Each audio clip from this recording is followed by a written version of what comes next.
Hi guys, and welcome back. One of the most popular things to talk about is how the hands work and how those get you some speed. We got to get a lot of lag. We got to release that lag.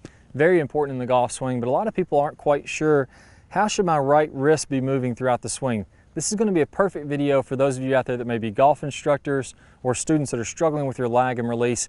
And I'm going to go into tons of detail on exactly how the right wrist works. This isn't a good video for somebody who's just wanting to pick up a quick tip that's going to be able to take it out to the course and play a little bit better. This is more for an understanding, so it's not quite for everybody, but I think those of you that really want to know the exact science of it, you're really going to love it. Let's start out with talking about the three motions of the right wrist. So we have, if we can imagine we're giving a thumbs up, if we push our thumb down this way, that's what's called ulnar deviation, meaning their hand is rotating down. This is radial deviation. Let's just call that thumb down and thumb up for this video. And let me go ahead and talk about how throughout the entire swing, just this one part, how the thumb is going to move up and down. So when we're at address, what's going to happen is as I set up to the golf ball, my thumb is going to be, or my hand is going to be slightly rotated down, ulnar deviation or thumb down. So that's neutral, meaning my forearm goes right through my wrist. I'm going to be rotated down slightly at address, and that's just going to allow me to match the angle of the club shaft at address.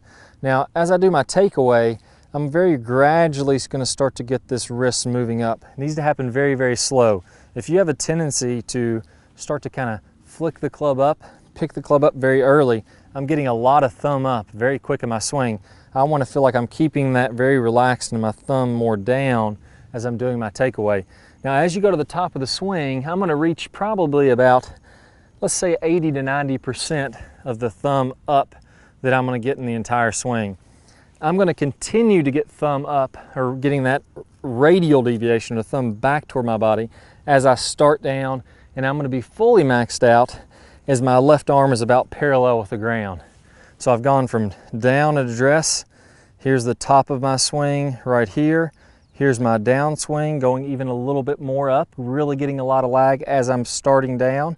And then from there, I'm going to go down, down, down, all the way to my straight line release. So it's going to look like this. I've reached out maximum thumb up, maximum amount of lag here. And then from there, I'm going to start letting that release down until I'm in my straight line release. And now you can see I'm fully rotated down at that point. So there, down, down, down, full straight line release. That's when the club's 45 degrees out in front. I've let go all that lag. I've released this golf club. And then from there, my hand is going to start to go back up again to be nice and comfortable in the release position. So that's a very confusing part, I think, for a lot of players, as they think about, well, I'm gonna get my wrist to set, and then I'm just gonna hold it throughout the swing. There's no holding in the golf swing, I can promise you that. I've watched thousands and thousands of golf swings. It's constantly moving. There's no holding. It just doesn't happen. It won't work. The momentum and the changing direction momentum of the club is always going to want to have it moving.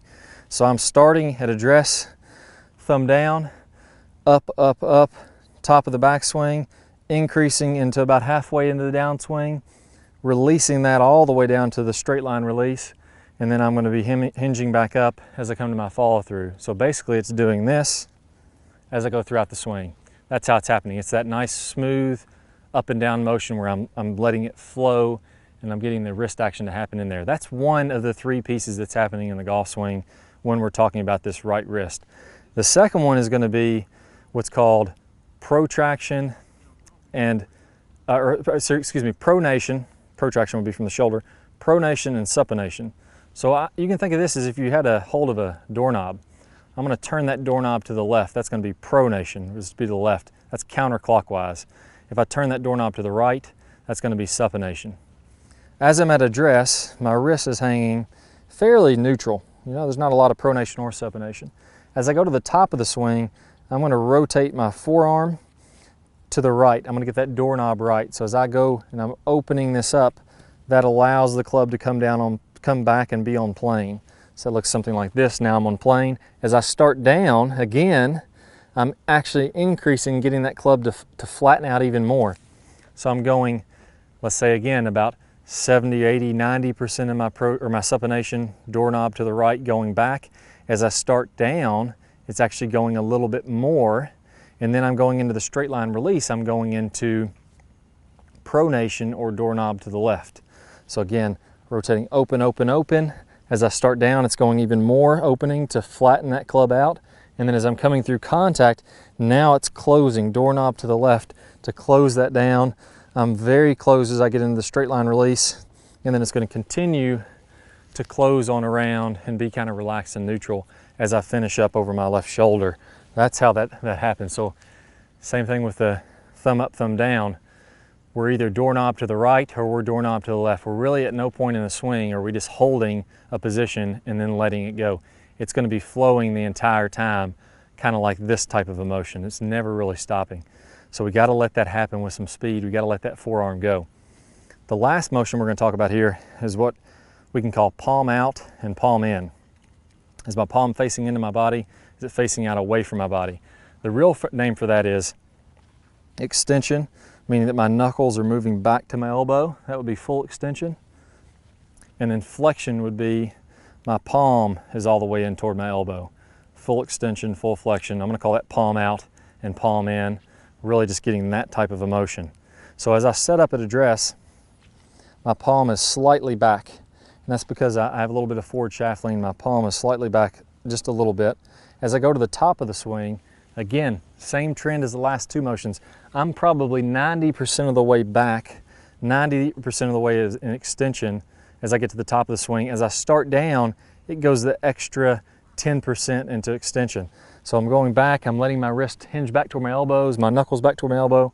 As I start down, I'm getting even more. Now I'm fully extended to where my wrist is fully back. And then as I come down, you can see here, I have a bunch of lag. My wrist is still back to my elbow quite a bit. Now from there, I'm letting this wrist release into my straight line release position. So I'm doing that motion. I have a video called Pet the Grass that I go over in the Top Speed Golf system in our course, where I talk about releasing that wrist to feel like you're petting the grass with your right hand. That's going to be happening as you're coming through contact. So I'm getting more and more extension, maxing out on it, and then I'm immediately releasing that. It's going to be neutral here. And then as I go all the way on through, I can get a little tiny bit of flexion, not too much, as my left wrist starts to bend back up. But it's basically going to be neutral all the way to the finish. So I know there's a lot going in there. Sorry to get as detailed as I want, but I get a lot of questions on that. That's what's happening. As you're going back, you're increasing one way. As you start down, you're actually doing a little bit more, and then letting that go through contact. So let's take a look at these in slow motion. I'll do a slow motion video, get a bunch of lag. You'll be able to see those wrists. I really want you to pay attention to what people really get wrong. The number one thing that I see that people get wrong is they want to set these wrists early and they want to hold on through contact. I actually want to set my wrist late, and I want to be letting go of my wrist through contact. I want that right wrist to let go. Let's go ahead and check that out in slow motion, and then good luck to you guys. I'll see y'all very soon.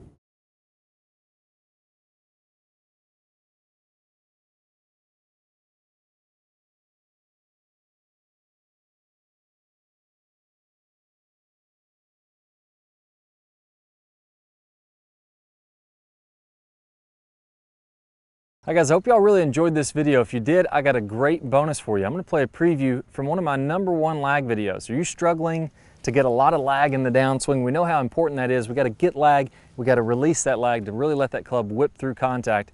I'm going to play a preview from one of the best lag drills out there that I have. I'm going to show you how players like Rory McIlroy, Tiger Woods, Adam Scott all use this in their own swing. It's going to help you to hit it a lot farther, pick up some great speed. If you want to watch that video, go ahead and click the link that pops up in your screen. If you're on a mobile device, a phone, a tablet, go ahead and click the iCard, which is going to allow you to get instant access to that. If you guys have any questions, post them in the comments below. Click that thumbs up button, that really helps us out. And be sure to subscribe, that way you'll see our latest videos. Good luck, and I'll see you in the lag video. Hi guys, and welcome back. I'm Clay Ballard, and in today's video, we're going to talk about one of the absolute worst drills for creating lag. It's a very common drill that I see. And in this drill, what we're going to do is we're going to set the wrist very early to create an angle of lag, and then we're going to try to hold this throughout the swing. It's one of the worst things that you can do to build lag. I'm going to talk about the science behind why this is the case, and I'm also going to give you a great drill to help you improve your lag, all in this video. Let's go ahead and get started. If I do it this way versus holding that position, exact same thing happens when we're building lag in the golf swing. So what we want to do is throughout the swing, I want to have a very low and wide takeaway. So I'm not going to set my wrist early at all. If you look at a lot of the top players, you look at Adam Scott, very wide takeaway, not very much wrist set at all. You look at Rory McIlroy, look at Tiger Woods.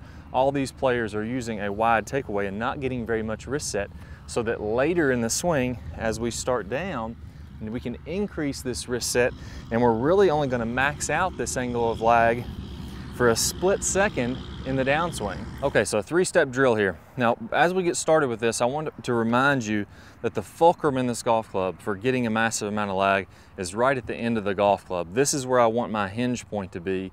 I want to use the full length of this club to build lag and then release.